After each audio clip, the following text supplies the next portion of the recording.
नमस्कार मंडळी. मला खूप दिवसांपासून तुमची रिक्वेस्ट येते की तू जे लाडू करतेस त्या सगळ्यांची रेसिपी दाखव. तर मी विचार करते की तुम्हाला रोज रोज लाडूची रेसिपी दाखवली तर तुम्ही बोर होणार, म्हणून मी दाखवत नव्हते. तर चला आज मी दाखवणार आहे तुम्हाला. तर हे मी 11 किलोचे लाडू केलेले आहेत आणि त्याचं मी तुम्हाला परफेक्ट असं प्रमाण सांगणार आहे. आणि आपल्याकडे ना सगळे लाडू मिळतात. म्हणजे हे लाडू कोणते आहेत तर डिंकाचे आहेत. आणि आपल्याकडे डिंक, मेथी, मुगाच्या डाळीचे आणि ड्रायफ्रूटचे असे सगळ्या प्रकारचे लाडू मिळतात. छान खरपूस खमंग असे भाजून वगैरे मी तुम्हाला सगळी रेसिपी दाखवते. म्हणजे तुमचे खूप रिक्वेस्ट येतात तर म्हटलं चला आज दाखवावं. तर हे 11 किलोचं प्रमाण आहे. तर चला मग बघूया आपण त्याची रेसिपी. तर या लाडूंसाठी मी 1.5 किलो डिंक घेतलेला आहे आणि तो तुपावर छान तळला आहे. आता हा शेवटचा राहिला होता म्हणून तो तुम्हाला तितकाच दिसतोय.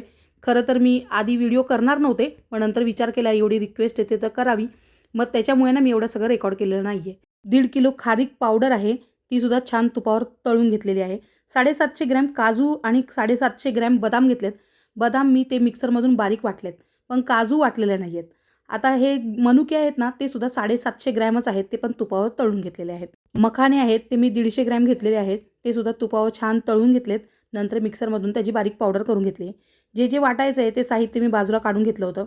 आता 1.5 किलोच खोबरं घेतलं आहे, ते सुद्धा छान परतून वगैरे घेतलेलं आहे आणि ते टाकलेलं आहे. आता अळशी घेतली आहे, ती 150 ग्रॅम घेतली आहे. खसखस आहे ती 100 ग्रॅम घेतली. ती मी एकत्रच परतून घेतल्यानंतर मिक्सरमधून ती वाटून त्याची अशी बारीक पावडर करून घेतली आहे आणि आता मिक्स करून घेते. जेणेकरून आता मला वेलची टाकायची आहे, जायफळ टाकायचं आहे. तर वेलची आहे ना, हे मोठे चमचे मी 4 चमचे घेतलेत आणि जायफळ आहे ते अख्खे मोठे 3 घेतलेले आहेत.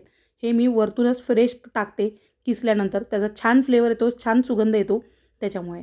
आता मी या मोठ्या टोपाने सगळं हे जे आपलं मिश्रण आहे ना, ते मोजून घेतलं आहे दोन्ही टोपान, म्हणजे 2 मोठे मोठे टोपं.